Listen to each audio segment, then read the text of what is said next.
हैं major major विशेषताएं संघीय व्यवस्था की, उनको हम देख लेते हैं। अभी भारत में आपको दोनों तरीके की विशेषताएं देखने को मिलेगी।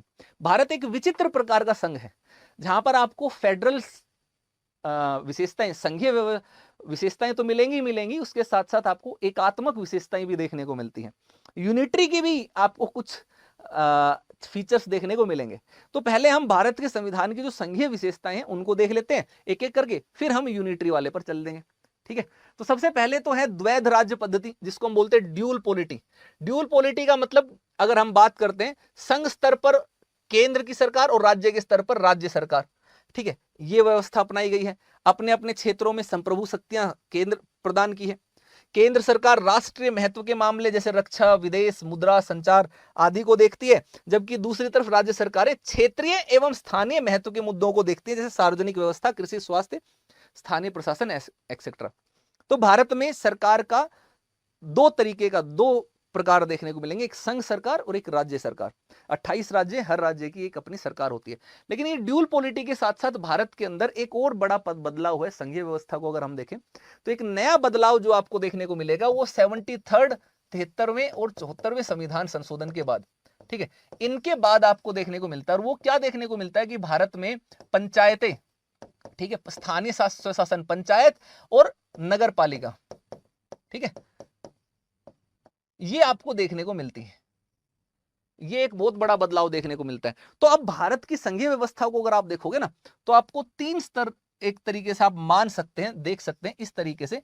जहां पर सेंटर में आप देखोगे केंद्र की सरकार हो जाएगी, ठीक है, मध्यवर्त स्तर पर देखोगे तो राज्य की जो सरकारें हैं वो हो जाएंगी, और निचले स्तर पर देखोगे तो स्थानीय सरकारें जो हैं वो हो जाएंगी। यहाँ पर स्थानीय सरकार में ग्राम पंचायत और पंचायती राज व्यवस्था और नगर पालिका, शहरी और ग्रामीण, ये दोनों इसके अंतर्गत आ जाती हैं। ठीक है, इसके अंदर ग्रामीण और शहरी ये दोनों ही आपको देखने को मिल जाएंगे।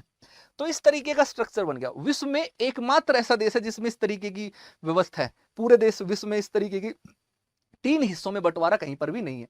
अब दूसरी चीज जो है संघीय व्यवस्था की, वो है लिखित संविधान।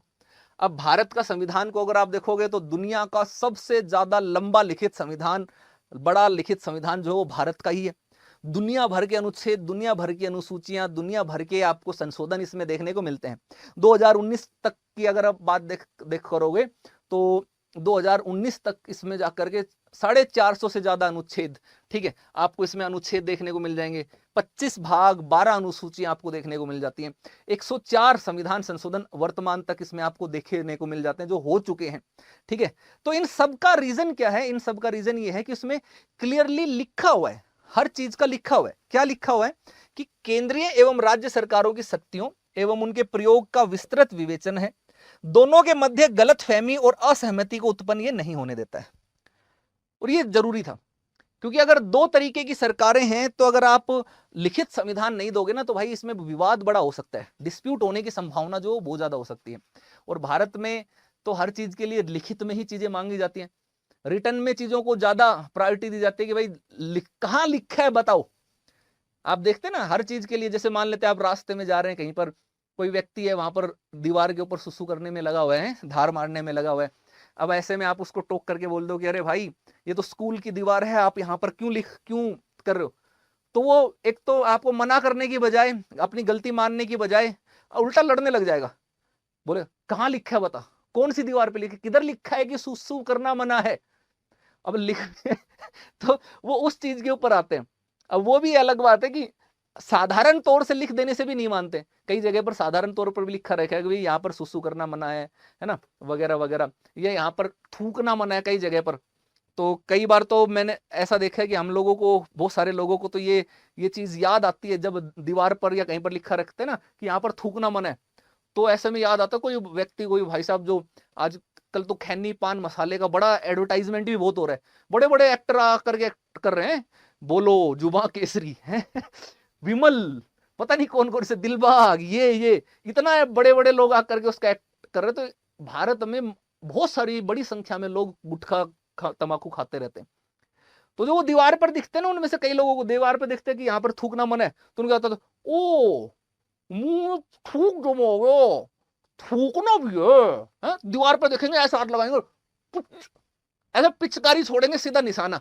भाई हमारे अगर तीरंदाजी, अगर निशाना, अगर बाज, अगर आपको असली निशानेबाज देखने ना तो इनको देखना कभी, जो ये खैनी वैनी खाने वाले लोग होते हैं, इन सब का निशाना देखोगे तब आपको बताओ भाई ऐसा सटीक निशाना मारेंगे हर जगह पर है।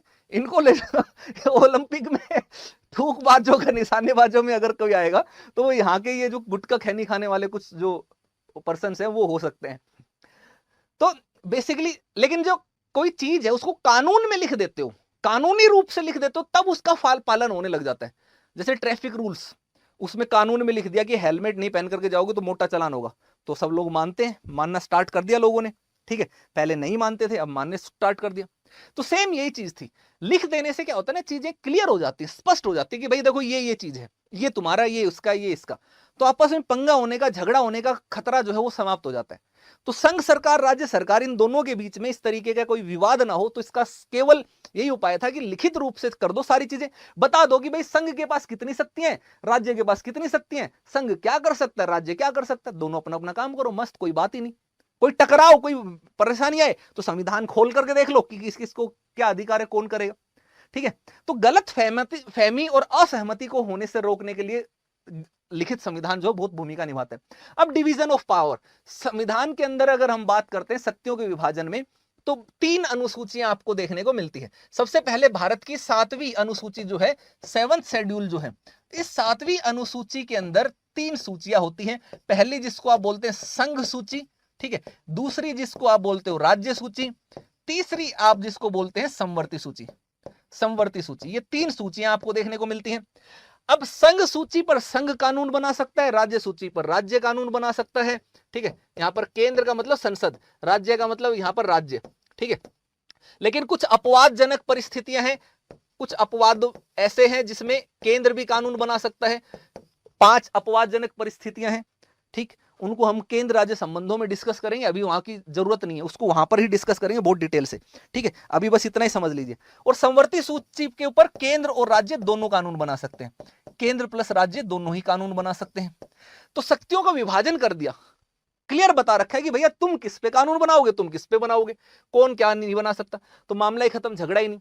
जैसे केंद्र सूची, ठीक है, संवर्ती सूची और राज्य सूची। अब संवर्ती सूची के मामले में यह रख दिया कि यार चलो केंद्र सूची और राज्य सूची का तो क्लियर हो गया कि संघ सूची पर तो संसद बनाएगा, राज्य सूची पर राज्य बना लेंगे, कोई समस्या नहीं है। लेकिन संवर्ती सूची, उस पर तो केंद्र राज्य दोनों को बनाने की पावर दे देगी, दोनों बना सकते हैं। अब उसमें क्या होगा, तो उसमें भी क्लियरली मेंशन कर दिया कि अगर कोई विषय, उस पर संघ ने भी कानून बना दिया, राज्य ने भी कानून बना दिया, संवर्ती सूची के विषय की बात कर रहे हैं, तो उसमें केंद्र को जो है प्रायोरिटी दी जाएगी, केंद्र का कानून माना जाएगा। टकराव की स्थिति में अगर एक जैसे कानून है तो समस्या ही नहीं, फिर तो केंद्र वही बात होगी। लेकिन अगर टकराव हुआ तो केंद्र का कानून माना जाएगा। अब इसके साथ मुद्दा ये आ गया, ये बोला गया कि यार अवशिष्ट शक्तियों का क्या होगा। मान लेते हैं कि आपने कुछ चीजें इन तीनों सूचियों में लिख रखी हैं, 7वीं अनुसूची में, लेकिन समय के अनुसार, परिस्थितियों के अनुसार नए नए विषय, नई नई चीजें आती रहती हैं। तो जब नई चीजें, नए विषय आएंगे तो नई चीजों और नए विषय के ऊपर कानून कौन बनाएगा, तो उसके लिए भी क्लियरली मेंशन कर दिया गया कि ये संसद बनाएगी, केंद्र के पास रहेंगी अवशिष्ट शक्तियां। कोई नया विषय आएगा तो वो केंद्र के पास रहेगा। संविधान की सर्वोच्चता है भारत के अंदर, ठीक है, यानी कि कहने का मतलब भारत में कोई भी कानून बनाए केंद्र सरकार, राज्य सरकार संविधान से हट करके कार्य नहीं कर सकते। संविधान में जो है उन्हीं प्रावधानों के अनुसार जा करके काम करना पड़ेगा। अगर कोई भी काम ऐसा होगा जो संविधान के मूल ढांचे का उल्लंघन करता है तो न्यायपालिका है हमारे पास जो उन कानूनों को अवैध घोषित कर देगी और वो कानून इनवैलिड हो जाएंगे। तो संविधान की सर्वोच्चता है, सुप्रीमेसी ऑफ कॉन्स्टिट्यूशन है। जो चीज संविधान ने कही वही चीज होगी, आप उसके बाहर जाकर के नहीं कर सकते। लेकिन ब्रिटेन में देखोगे तो ब्रिटेन के अंदर संसद की सुप्रीमेसी, संसद की सर्वोच्चता है। वहां पर संसद जो बाहुबली है, एक बार संसद ने कोई कानून बना दिया तो दुनिया की कोई ताकत ब्रिटेन के उस कानून को नहीं रोक सकती है, ठीक है। न्यायपालिका का पास उतनी शक्ति नहीं है, लेकिन भारत में न्यायपालिका के पास यह अधिकार है कि वो न्यायिक समीक्षा कर सकते हैं। तो संविधान की सर्वोच्चता है हमारे पास। अब एक है कठोर संविधान। कठोर संविधान का मतलब समझिए कि भारत के अंदर जो संविधान है वो 2 हिस्सों में, 2 तरीके से देखने को मिलता है आपको, कठोर एवं लचीले का मिश्रण। तो यहां पर हम कठोर की बात करेंगे, लचीले को बाद में देखेंगे, है ना। लचीला लचीला सब, नट याद आता है, नट लोग जो होते हैं ना, आप देखना बड़े ही मजेदार तरीके से आप देखोगे, आपको करतब दिखाएंगे, या जिम्नास्टिक आप देखोगे, बड़े ही मजेदार तरीके से आप देखना, उनके शरीर की लचक देखना, मतलब इतने तरीके से इतने फ्लेक्सिबल होते हैं वो कि कोई भी कहीं से भी निकल सकते हैं, कहीं पर भी जंप कर सकते हैं। तो भारत का जो संविधान है ना, उसमें दोनों चीजें देखने को मिलती हैं, एक कठोरपन और लचीलापन। तो हम अभी यहां पर कठोरता की बात करेंगे, लचीले की जब एकात्मक विशेषता देखेंगे उसमें जाएंगे, 5 मिनट के बाद वो भी आ जाएगा। अब भारत के अंदर केंद्र और राज्य के संबंध है, संघीय व्यवस्था है। तो संघीय व्यवस्था से संबंधित कोई भी प्रावधान होगा तो उसमें अगर कोई बदलाव करना है तो उस बदलाव के लिए आपको संविधान का संशोधन करना पड़ेगा। सबसे पहले तो आर्टिकल 368 का यूज करना पड़ेगा। अब इस आर्टिकल 368 में क्या प्रावधान है कि भाई आपको लोकसभा लगेगी, ठीक है, आपको लोकसभा जो है वो लगेगी, इसके साथ साथ आपको राज्यसभा लगेगी, ठीक है। लोकसभा और राज्यसभा का 2/3 बहुमत आपको लगेगा, 2/3 मेजोरिटी होनी ही होनी चाहिए संघीय व्यवस्था के प्रावधानों को बदलने के लिए। इनके साथ साथ मेरे दोस्त 50% राज्य विधानमंडल, इनकी सहमति भी चाहिए आपको, ठीक है। राज्य विधानमंडल, इनकी सहमति चाहिए आपको, यानी कि रेटिफिकेशन, यानी कि साधारण बहुमत से आपको इनकी भी परमिशन चाहिए।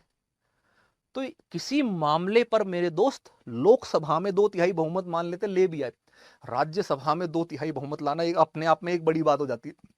हम मान लेते हैं लोकसभा राज्यसभा दोनों में ले आए, तो भाई 50% राज्यों की सहमति लेना भी बहुत बड़ी बात हो जाती है। तो संघीय व्यवस्था से संबंधित जितने भी प्रावधान है उनमें बदलाव करना है तो ये चलेगा। तो थोड़ा कठोर हो जाता है इस मामले में, रिजिड हो जाता है। अब अगली जो संघीय व्यवस्था की भूमिका है, खूबी है, उसको हम बोलते हैं स्वतंत्र न्यायपालिका, इंडिपेंडेंट जुडिशरी। तो भारत की अगर हम बात करते हैं तो क्या क्या कारण रहे कि हमने न्यायपालिका को स्वतंत्र बनाया। तो सबसे पहला कि अपनी न्यायिक समीक्षा के अधिकार का प्रयोग कर संविधान की सर्वोच्चता को स्थापित करना, ठीक है। अब ये चीज समझना, अगर केवल केंद्र सरकार होती तो हो सकता है कि न्यायपालिका इतनी स्वतंत्र ना बनाई जाती, उसके अधीन होती। लेकिन भारत में क्योंकि संघीय व्यवस्था है तो मान लेते हैं विवाद अगर हो रहा है केंद्र और राज्य में, और ऐसे में आपने न्यायपालिका को स्वतंत्र नहीं बनाया और न्यायपालिका को अधीन कर दिया केंद्र के, तो न्यायपालिका तो केंद्र का ही कहना मानेगी, फिर जैसे केंद्र कहेगा वैसे करेगी, ठीक है। तो राज्यों के अधिकारों का तो हनन हो जाएगा, राज्यों की पावर तो कम होती चली जाएगी, उनको कुछ भी नहीं मिलेगा, ठीक। तो इसलिए कि भारत में अगर राज्यों के बीच में आपस में विवाद होता हो या केंद्र के साथ राज्यों का विवाद होता हो तो निष्पक्ष फैसला है, उस निष्पक्ष फैसले को, उस विवाद को निपटाने के लिए स्वतंत्र न्यायपालिका की आवश्यकता है, जो किसी के दबाव में काम नहीं करे, वो सही और गलत का फैसला उनकी परिस्थितियों के अनुसार गुण और दोष के आधार पर करे कि भैया क्या सही और क्या गलत है, वास्तविकता के आधार पर, सबूतों के आधार पर, ठीक है, किसी के दबाव में आकर के ना करे। और दूसरा, हमारे देश के अंदर सरकार जो है वो तानाशाह ना बन जाए, अपने आप को शहंशाह बन करके थानोस टाइप का ना समझने लग जाए, बाहुबली है। तो उनको अपनी लिमिटेशंस में, उनके दायरे में रखने के लिए ये जरूरी है कि संविधान को प्रमुखता दी जाए। अब संविधान को प्रमुखता देने के लिए जरूरी है कि न्यायपालिका को स्वतंत्रता दी जाए, ताकि न्यायपालिका जिसको अधिकार दिया है संविधान की व्याख्या करने का, सुप्रीम कोर्ट को, तो वो ये डिसाइड कर सके कि कोई भी चीज ऐसी ना हो जो संविधान के खिलाफ जारी हो, बेसिकली संविधान के मूल ढांचे का उल्लंघन ना कर रही हो। तो स्वतंत्र न्यायपालिका भारत में बनाई गई, ठीक है। और उसके न्यायपालिका को स्वतंत्र बनाने के लिए क्या क्या किया गया, जैसे कि न्यायाधीशों के कार्यकाल की सुरक्षा, निश्चित सेवा की शर्तें आदि। इसको समझिए, आप किसी के दबाव में, प्रेशर में, कोई, आप मान लीजिए आप एक नौकरी करते हैं, आप किसी के प्रेशर में क्यों काम करोगे, आप किसी की बात, गलत अनैतिक बात क्यों मानोगे, जब आपको या तो लालच दिखाया जाए या डर दिखाया जाए। डर ये दिखाया जाए कि भाई हम तुम्हें जब मर्जी तुम्हें अपनी नौकरी से हटा देंगे, अगर मेरी बात नहीं मानी, मेरी बात मान ले, नहीं तो नौकरी से हटा देंगे, मेरी बात मान ले ठाकुर हैं, बाबा मामा ठाकुर। तो वो अगर फिर उसको डर लगेगा कि यार मैं इसकी बात नहीं मानूंगा, नौकरी से निकाल दिए जाएंगे, तो कोर्ट के लिए खत्म ही कर दिया कि भाई उनको कार्यकाल फिक्स कर दिया। भाई सुप्रीम कोर्ट के लिए हम बात कर लेते हैं कि सुप्रीम कोर्ट के लिए बोल दिया कि भाई 65 साल की उम्र तक आप काम करोगे। बहुत, अगर हटाना भी है तो जांच प्रक्रिया और एक इतनी कठोर प्रक्रिया कि हटाने में पसीने छूट जाएंगे सरकारों के, हटा नहीं पाएंगे। लेकिन कोई बहुत गलत काम करोगे तभी ये प्रोसीजर हो पाएगा, नहीं तो नहीं होगा। तो कार्यकाल फिक्स होगा, उनको डर ही नहीं, जाओ कर लो, क्या करोगे, हटाओ, नहीं मानते भाई तुम्हारी गलत बात, ठीक है। अब दूसरा डर कब लगेगा, जब आपको ये लगेगा कि हमारा वेतन भत्ते ना काट लें, हमारी सैलरी कम ना कर दे। प्राइवेट सेक्टर में ये बहुत होता है, सबको डर लगता है यार पैसे ना कम कर दे, बॉस की बात माननी पड़ेगी, बॉस की चमचागिरी करनी पड़ेगी। लेकिन यहां पर तो भारत की संचित निधि पर भारित व्यय है सुप्रीम कोर्ट के जजेस का, ठीक है, और राज्य तो अगर और राज्य के जो न्यायाधीश है उनका राज्य की संचित निधि पर भारित व्यय है, तो उनका पैसा तो आता रहेगा, दुनिया इधर की उधर हो जाए नहीं रुकेगा। वित्तीय आपातकाल के एक अपवाद को छोड़ करके, जो कि भारत में आज तक हुआ नहीं है, तो उनको डर ही नहीं है ना, वो कहना नहीं मानेंगे, गलत बात नहीं मानेंगे, तो ये पैसा भी नहीं काट सकते, रोक ही नहीं सकते पैसा। ठीक, मतलब कहने का मतलब ऐसी चीजें इसमें कंप्लीट कर दिए कि ना तो ये लालच दे सकते, ना ही इनको डरा धमका सकते हैं। तो न्यायपालिका स्वतंत्र होकर के कार्य करती है, इसीलिए देखना कि लोगों का भरोसा न्यायपालिका के ऊपर सबसे ज्यादा देखने को मिलेगा। एक सर्वे हुआ, एक रिसर्च हुआ, उसमें पूछा गया कि आप निम्न में से आपको किस पर ज्यादा भरोसा है, और उसमें आपको ऑप्शंस दिए गए, और उसमें आपको दिया गया सरकार, केंद्र सरकार, दूसरा लिखा गया आपके राज्य की सरकार, तीसरा उसमें लिखा गया प्रशासन, जो एडमिनिस्ट्रेशन चलता है वो, और चौथा विकल्प जो है वो आपको वहां पर उसमें दिया गया न्यायपालिका। तो मैक्सिमम लोगों ने न्यायपालिका के ऊपर टिक लगाया, उनको जुडिशरी पर आज भी भरोसा है। उसका रीजन ये है कि वो स्वतंत्र होकर के निष्पक्ष फैसले करती है, और वो इसीलिए वो संघीय ढांचे की विशेषता है। बाइकैमरलिज्म देखने को मिलेगा, द्विसदनीय विधायिका। तो भारत का जो संविधान है उसने संसद के लिए द्विसदनीय व्यवस्था स्थापित की है, और राज्यों को भी यह प्रावधान कर दिया गया है कि राज्यों में भी बनाए, अगर चाहे तो वहां पर द्विसदन बनाए जा सकते, दो सदन बनाए जा सकते हैं। ठीक है, अब भारत में दो सदन कौन कौन से हैं, एक तो उच्च सदन जिसको राज्यसभा बोलते हैं, और निम्न सदन जिसको लोकसभा बोलते हैं। ठीक है, राज्यसभा राज्यों का प्रतिनिधित्व करती है, लोकसभा लोगों का प्रतिनिधित्व करती है संपूर्ण रूप से। ठीक, अब यह चीज ध्यान रखना कि ये दो सदन होने का फायदा क्या है। इसका फायदा यह है संघीय व्यवस्था में कि अगर मान लेते हैं कि लोकसभा में किसी के पास फुल मेजोरिटी है, तो वो ऐसे में हो सकता है कि अपनी मर्जी से कोई भी बदलाव करने में सक्षम हो जाए। लेकिन जब राज्यसभा, क्योंकि वहां पर राज्यों का प्रतिनिधित्व है, हर राज्य से वहां के जो निर्वाचित एमएलए हैं वो अपने राज्यसभा के सांसदों को चुन करके भेजते हैं, तो वहां के लोग अपनी राज्य को रिप्रेजेंट करते हैं। तो ऐसे में कोई भी चीज जो राज्य के खिलाफ, राज्य के हितों के खिलाफ जारी होगी, राज्यसभा उसको परमिशन नहीं देगी। केंद्र के अनावश्यक हस्तक्षेप को, राज्यों के बीच में केंद्र के अनावश्यक हस्तक्षेप को रोक देगी। तो द्विसदनीय विधायिका भारत की संघीय व्यवस्था की एक विशेषता है।